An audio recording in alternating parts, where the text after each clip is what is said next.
नमस्कार दोस्तों, मैं शिवरतन पांडे आपका अपना स्वागत करता हूं महर्षि पाराशर एस्ट्रो ज्योतिष में। मित्रों, आपने मुझे बहुत प्यार दिया और बड़े स्नेह से आप हमारा ये जो सब्जेक्ट है एस्ट्रोलॉजी का बड़ा ध्यान दे करके सुन रहे हैं, ज्ञान ले रहे हैं। और मेरा खुद का उद्देश्य यही है कि हम सब ज्ञानवान हो जावें और ज्योतिष से संबंधित किसी तरह की कोई हमें दिक्कत ना आवे। ऐसा नहीं है कि सीखने से हमें किसी को प्रोटेक्शन करनी है, आध्यात्म ज्ञान हमें प्राप्त होता है।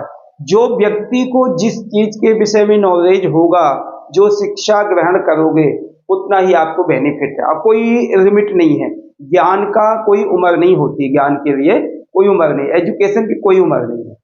ठीक, तो हम आज बात करते हैं। हमने अभी तक जो बुध का फल मेष लग्न का दिया था, उसके बाद थोड़ा सा स्टॉप हो गया था, स्टॉप नहीं हुआ था। हमारे बहुत से व्यूअर्स की बात थी कि आप 2025 के विषय में बताइए, राशियों के विषय में, और 2025 जो प्रेजेंटली आ रहा है तो उसमें क्या कंडीशन बनेगी, क्या किस राशियों का क्या फल है, उपाय बताइए। तो उसमें हमारा थोड़ा सा टाइम लगा था और उस विषय में हमने 2-4-5 दिन लगाए हैं। मगर अब हम उसी सब्जेक्ट में आ गए जो हमारा पिछला सब्जेक्ट था। ठीक है, ऐसा नहीं है कि हम रास्ते पे भटके हैं, मगर वो भी बहुत ज़्यादा जरूरी था। जो हमारा नया साल, इंग्लिश नया साल चढ़ेगा 2025 का सन का, तो उस विषय में हमें वो भी बहुत ज़्यादा जरूरी था। और वो बात की है बहुत लोगों ने, बहुत से स्नेह से, और उसको ध्यान दे के सुना है। और मैं यही प्रार्थना करूंगा सबसे, आपसे, कि आप लोग सुन तो लिया है, मगर जो उसका उपाय बताया गया है या जो चीज उसमें बताई, प्रोडक्शन की गई है, उसमें विशेषकर फोकस करो। ठीक, तो उससे आपको बेनिफिट्स मिलेंगे। कि अब मैं यही कामना करूंगा कि आपका 2025 सबका हमारा बहुत अच्छा निकले, जीवन सार्थक बने, पारिवारिक जीवन, संतान सुख, धन, विद्या, यश, कीर्ति आदि प्राप्ति होवे, मोक्ष की प्राप्ति होवे, जीवन सार्थक बने, धर्म कर्म आदि हमारे हाथों से होते रहे। ये सब चीजें हमारी हो गई। अब हम आज मेन सब्जेक्ट में आते हैं। मेन सब्जेक्ट हमारा फिर क्या हो गया, हमने मेष लग्न के द्वादश भावों का वर्णन किया हुआ है। तो उसके बाद मेष लग्न के सूर्य द्वादश भाव तक हम गए हैं, मेष लग्न के चंद्रमा से द्वादश भाव तक हम गए हुए हैं, मेष लग्न के मंगल को द्वादश भाव तक हम गए हुए हैं। ठीक है, टोटल फल हमारे चैनल में बिल्कुल कंप्लीट पाया हुआ है। विशेष रूप से बुध का भी मेष लग्न के हमारा पाया हुआ। आज हमारा कंसेप्ट फिर से स्टार्ट हो गया है, बृहस्पति देवता। जो मैं अपनी बात करूं तो मेरे सबसे प्रिय ग्रह जो हैं बृहस्पति देवता, मैं उनको नमस्कार करता हूं। और गुरु है, बिना गुरु के ज्ञान कहाँ से मिल सकता है। और मेरे गुरु जी हैं श्री मनीष तिवारी जी को मैं नमस्कार करता हूं। मैं बहुत उनका आभार व्यक्त करता हूं कि जो मैं उनकी कृपा से ही, और प्रभु की कृपा से और गुरु की कृपा से ही मैं यहाँ पर आपको ये सब सब्जेक्ट पढ़ा रहा हूँ, बता रहा हूँ, ध्यान दे रहा हूँ। तो उनका आभार तो बहुत बहुत ज़्यादा है, कभी कर्जा नहीं चुका सकते हैं। तो आज हम मेन सब्जेक्ट में आते हैं, मेष लग्न के बृहस्पति यानी गुरु। एक बात का ध्यान देना, मैं बृहस्पति कहूँ या गुरु कहूँ, एक शब्द है। ठीक है, दो नाम है, शब्द एक है, फल एक ही होगा। तो आपने ये नहीं प्रयास करना है देखना क्या गुरु है कि बृहस्पति है। ठीक है ना, तो इसलिए आपने ये बात का ध्यान देना, गुरु शब्द और बृहस्पति शब्द अलग अलग है, भाव एक है। ठीक है, एक नाम है। तो मेष लग्न के प्रथम भाव के बृहस्पति का फल, ठीक है, बृहस्पति का फल हमारे क्या बना, मेष लग्न के। तो यहाँ मेष लग्न के मैंने गुरु लिखा हुआ है। ठीक है, यहाँ लिखा बृहस्पति के भाव का फल, प्रथम भाव और गुरु का फल। तो आपने ये बात का ध्यान देना, गुरु और प्रथम भाव कोई डिफरेंस नहीं। अब हम बात करें प्रथम भाव। अब पूरा हमने बोर्ड कंप्लीट कर लिया है, अब हम उसके शॉर्ट में देखेंगे, फिर उसके बाद विश्लेषण में करूंगा। मेष लग्न क्या है, मेष लग्न के स्वामी क्या है, प्रथमेश। प्रथमेश यानी प्रथम भाव के स्वामी, वो क्या है, हमारे मंगल है। प्रथम भाव के स्वामी हमारे क्या है, मंगल है। अब प्रथम भाव में हमारे ग्रह क्या बैठे हैं, बृहस्पति देवता यानी गुरु महाराज हमारे बैठे हैं। जुपिटर बैठे हैं, ठीक है, फर्स्ट हाउस में हमारे जुपिटर बैठे हैं। अब बृहस्पति के स्वामी किस राशि के स्वामी हैं? तो बृहस्पति स्वामी किसके हैं? धनु और मीन के स्वामी, धनु और मीन के स्वामी है। ये आपने देखना है कि धनु और मीन हमारे इस चार्ट में कहां पर है। तो एक भाग भाव है, 9वां घर, एक द्वादश भाव, ठीक है, ये धनु हो गई, ये मीन हो गई, ठीक। अब मीन राशि यहां द्वादश भाव में हो गई, धनु हो गई हमारी भाग्य भाव 9वें घर में हो गई। अब हम देखें यदि बृहस्पति मेष राशि में आते 3 नक्षत्रों से होते हुए पूरे कंप्लीट होंगे, ठीक है।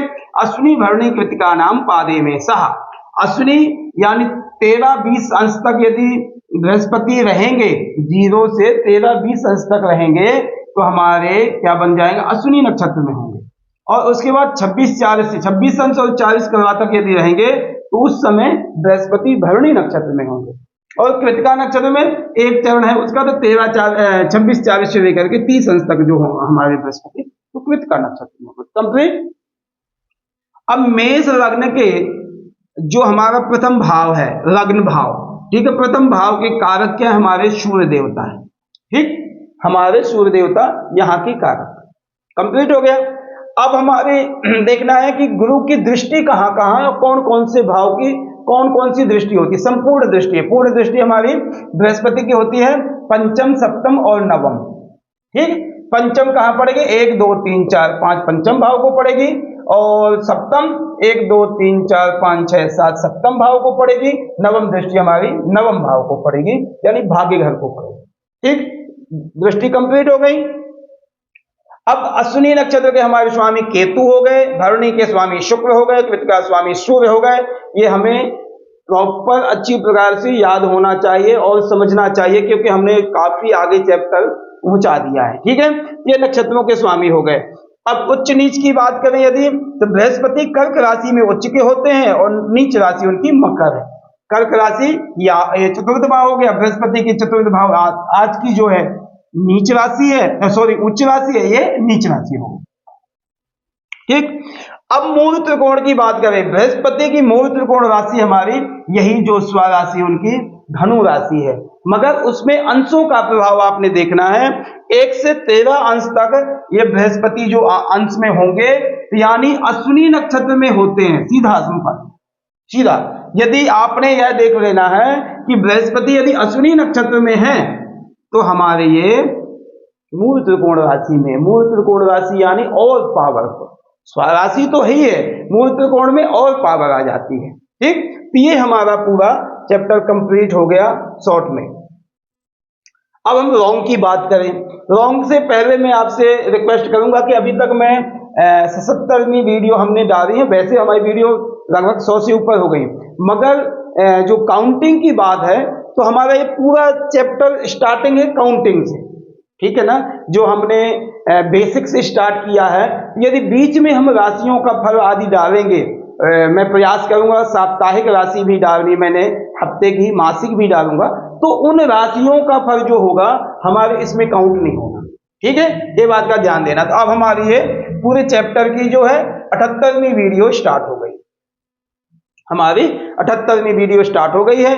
77 वीडियो हमने प्रॉपर टोटल कंप्लीट करके डाल दी है, और बीच में राशियों का फल भी डाला हुआ, उसको भी आप देख सकते हो 2025, ठीक। अब हम बृहस्पति और मंगल की विश्लेषण करेंगे कि मंगल और बृहस्पति क्या मित्र हैं। मंगल में क्यों कर रहा हूं कि प्रथम भाव के हमारे स्वामी, प्रथम हाउस के लगन के स्वामी हमारे मंगल हैं। तो मंगल और बृहस्पति, सबसे बड़ी बात यह है यदि आपके घर में कोई आया है वो क्या कंफर्टेबल है? कंफर्टेबल तो जब होगा जब आप मित्र भाव से देखोगे उसको, ठीक है। तो बृहस्पति और मंगल अच्छे मित्र हैं, उसमें कोई डाउट नहीं, कोई दिक्कत नहीं, ठीक। लग्न भाव में हम क्या विचार करते हैं? शरीर के सुख, सुंदरता, ऐश्वर्य, शिक्षा भी, स्वास्थ्य भी, स्वभाव भी, ये सब चीजें हम प्रथम भाव से विचार करते हैं, और बार बार मैं बहुत सी चीजें डिस्कस करता रहता हूं प्रथम भाव को। तो हमें अब शॉर्ट में बात करनी। अब यदि बृहस्पति से हम क्या विचार करते हैं? बृहस्पति हमारे देवताओं के गुरु महाराज हैं, हमारे भी गुरु हैं। और जिसके बृहस्पति सॉलिड होंगे तो वो तो व्यक्ति ऐसा आध्यात्मिक व्यक्ति होता है कि जीवन उसका छवि से ही पता चल जाता कि हाँ इसका बृहस्पति स्ट्रॉन्ग होगा। जो तेज भाव होवे, सौम्य होवे, सरल होवे और सरलता के साथ झुकने वाला व्यक्ति होगा, वही बृहस्पति का उसका प्रभावशाली अच्छा होगा। बृहस्पति आप जजमेंट कर सकते हैं। वाणी में मधुरता होगी। तो कहने का मतलब हम बृहस्पति से क्या विचार करते हैं, वो हमारे देवताओं के गुरु हैं। ज्ञान, धर्म, शिक्षा, आध्यात्मिक, संतान की प्राप्ति के लिए भी हम बृहस्पति से देखते हैं। बहुत सी ऐसी चीजें हैं, विवाह, धन, भाग्य, मान सम्मान, इज्जत आदि हम बृहस्पति से प्राप्त करते हैं। ये बृहस्पति हमारे अग्नि तत्व का प्रतिनिधित्व करते हैं। उच्च शिक्षा, अच्छा भाग्य, धार्मिकता, परिवार सुख, ये सब चीजें जो हमारे सप्तम भाव और लगन भाव में जब बृहस्पति बैठे, कहीं भी बैठे, ये सब चीजें बृहस्पति हमें सुख देते हैं। अब हम ये देखें कि लगन में हमारे बृहस्पति बैठे, अच्छे मित्र हैं, तो यहाँ जो मैंने कहा है उच्च शिक्षा भी प्रदान करेंगे, धन दौलत भी, स्वास्थ्य भी आपका अच्छा होगा। मगर आपको हमें ये ध्यान देना है कि बृहस्पति जो है एक सरल नम्र ग्रह है और जो वहां के स्वामी है मंगल है, वहां के स्वामी मंगल है।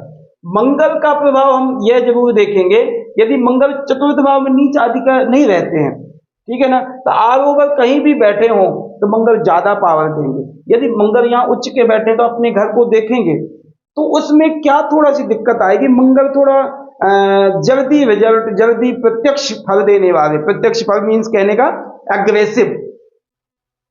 कोई यदि आपसे मिस्टेक हुई है तो तुरंत जवाब देना और एग्रेसिव होकर के बोलना, तो इन चीजों में थोड़ा सा सरलता में फर्क पड़ेगा, क्योंकि मंगल का वहां यदि पावरफुल है, और मंगल पावरफुल होना ही चाहिए, जब भी बृहस्पति अच्छा फल आपको दे सके। ठीक, अब हम ज्ञान, धर्म आदि की यदि बात करें तो लग्न में बृहस्पति आप कुछ भी बोलो वही सत्य है। सीधी बात यह है, कहते हैं जिस व्यक्ति के केंद्र में बृहस्पति बैठा हो, त्रिकोण का स्वामी होकर के केंद्र में बैठा हो, तो 1000 दोषों को दूर कर देता है। 1000 दोष यदि कुंडली में आपके होंगे, वह भी दोष दूर हो जाते हैं। हम कभी भी कोई भी चैप्टर देखते हैं तो विशेषकर कोई भी बच्चे का ग्रह देखेंगे, सबसे पहले देखेंगे बृहस्पति कैसा है। यदि बृहस्पति अच्छा है, ऐसा व्यक्ति अपने अध्यात्म तो करता ही करता है, अपने धर्म पर अड़ियल रहता है, अपने धर्म को प्रॉपर रक्षा करने वाला होता है, दूसरे के धर्म की इज्जत करता है, मगर अपने धर्म पे बहुत ज्यादा ध्यान देता है। कहने का अपने धर्म के बाहर जाने की कोशिश उतनी नहीं करेगा यदि अदर ग्रह बहुत ज्यादा खराब नहीं। ठीक, बृहस्पति की यदि और बात करें तो हम बृहस्पति की हमारी पंचम दृष्टि पड़ेगी कहां पर, पंचम हाउस को। पंचम हाउस यानी 5th हाउस क्या है हमारा, संतान का, विद्या का, शिक्षा का, अचानक धन का, लॉटरी सिस्टम का। ठीक है, ये सब चीजें हमें यहाँ पर बृहस्पति प्राप्त करा सकते हैं, कोई दिक्कत नहीं है, यदि बशर्ते सूर्य यहाँ पर ना बैठे, क्यों यहाँ पर नहीं, यहाँ पर ना बैठे हो, सूर्य तुला राशि के नीचे, यहाँ पर बैठे तो राजा, वो तो दोनों राजा इकट्ठे हो गए, तो उसमें तो कहना क्या है। ऐसा व्यक्ति पॉलिटिक्स में जा सकता है, इज्जत मान सम्मान अच्छी पाता है, जो बोलता है वो सत्यता में प्रतीक होता है, झूठ बहुत कम बोलता है ऐसा व्यक्ति। ठीक, तो सूर्य का प्रभाव यदि आप बृहस्पति को मिल जाए तो मित्र क्षेत्रीय होकर के एनर्जिक हो जाता है। हाँ, ये बात का आपने ध्यान देना, यदि लग्न में बृहस्पति आदि बैठे हैं तो थोड़ा सा स्थूल शरीर होगा, थोड़ा सा स्थूल, मतलब सुंदरता होगी, फेस में सुंदरता होगी, मोटापा थोड़ा सा होगा, क्योंकि लीवर आदि की दिक्कत आदि होती तो उससे मोटापा आदि हो जाता, मोटापा आदि हो सकता है, ये स्वाभाविक। बृहस्पति की सप्तम दृष्टि अपने 7वें घर को डालेंगे। सप्तम भाव का स्वामी क्या, शुक्र है, मगर यदि बृहस्पति की दृष्टि पड़ती है तो शुक्र खराब नहीं करेगा, दाम्पत्य सुख, जीवन आदि सब कुछ अच्छा करेगा। ऑलरेडी यदि शुक्र हमारे 6 या 8वें ना गए हों, क्योंकि शुक्र की स्थिति को भी हमें देखना होता है, तो सप्तम दृष्टि भी बहुत पावरफुल है। और यदि नवम दृष्टि की बात करें तो नवम दृष्टि हमारी खुद स्वयं अपने घर को देखता है। जो व्यक्ति अपने घर को कब बिगाड़ सकता है।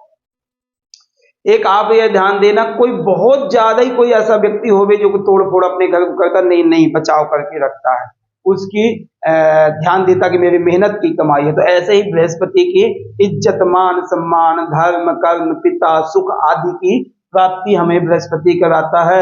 और आज के बृहस्पति को चाहे जितना मेरे से बुलवाओ उतना मैं बोल सकता, ठीक है, क्योंकि बृहस्पति की स्थिति बहुत सुंदर है। ऐसे व्यक्ति को राजयोग बनते समझो। त्रिकोण का स्वामी केंद्र में जाकर के बैठ गया, ठीक है, वो भी लग्न में बैठना, प्रथम हाउस में बैठना, लक्ष्मी त्रिकोण में बैठना, इससे अच्छा क्या हो सकता है। ठीक, तो ये सब चीजें हो गई। अब हम बात करें यदि नक्षत्रों की, तो बृहस्पति यदि हमारे अश्विनी नक्षत्र में 13-20 तक है, 13-20 तक है यदि अश्विनी नक्षत्र में, तो ये आप ये ध्यान दीजिएगा कि मूल त्रिकोण राशि कब बनेगी, यदि धनु में बृहस्पति यहां पर बने, यानी धनु राशि में बैठेंगे तो मूल त्रिकोण राशि बनेगी, ठीक है ना, अश्विनी नक्षत्र में नहीं बन जाएगी, ठीक है। दूसरी बात, अब अश्विनी नक्षत्र 13-20 तक है, 13-20 के स्वामी, अश्विनी नक्षत्र के स्वामी क्या है, केतु है। अब हमें ये बात का ध्यान देना है कि केतु का भी प्रभाव बहुत ज्यादा जरूरी है। हमने अच्छा कह दिया, कुछ नहीं बुरा कहा, क्योंकि उसमें बुराइयां हैं नहीं है तो क्या कहेंगे, मगर इसके अच्छाइयों में कमियां डाल सकता थोड़ा बहुत। यदि केतु की स्थिति बहुत अच्छी नहीं, कहने का मतलब यदि पंचम में बैठ गया केतु, ठीक है, पंचम में यदि बैठ गया, बृहस्पति की दृष्टि भी है मगर केतु विघ्न बाधाएं डालेगा। यदि केतु की दशा अंतर्दशा कोई ऐसे शिक्षा के टाइम पे, पढ़ाई के टाइम पे यदि आपकी आ गई केतु आदि की दशा, तो उसमें अचानक आपको कोई नुकसान करेगा, मतलब सप्तरी आ गई या बच्चे के परसेंटेज में कमी आ गई या मन बहुत भटक जाना, ऐसी चीजों में दिक्कत आएगी। तो केतु का भी प्रभाव, यदि बृहस्पति अश्विनी नक्षत्र में है तो केतु का प्रभाव भी हमें यह देखना है। इसलिए मैं विशेष कर नक्षत्रों के साथ जाता हूं। बृहस्पति यदि हमारे भरणी नक्षत्र में 13-20 से लेकर 26-24 तक, तो 26-24 हमारे क्या है, उसके स्वामी हमारे शुक्र देवता है।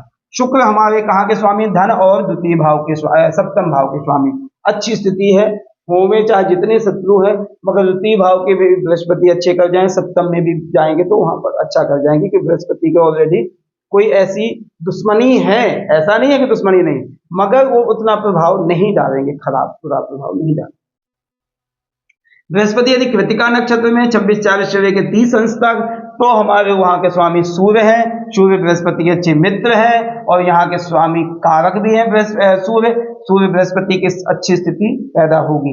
ऑलरेडी बात का ये ध्यान देना, यदि सूर्य हमारे यहाँ सप्तम भाव में नीच के आ गए तो स्वाभाविक है कि आपको खराबी आएगी। बृहस्पति की दृष्टि डालते डालते भी खराबी आएगी, क्योंकि नीच दृष्टि किसी भी ग्रह की यदि पड़ेगी और जब नीच में बैठे हैं बृहस्पति की दृष्टि, उसमें कुछ शुभ कर सकता मगर प्रॉपर शुभ नहीं कर सकता, प्रॉपर अच्छाई, बहुत ज्यादा अच्छाई नहीं कर सकता, ठीक है।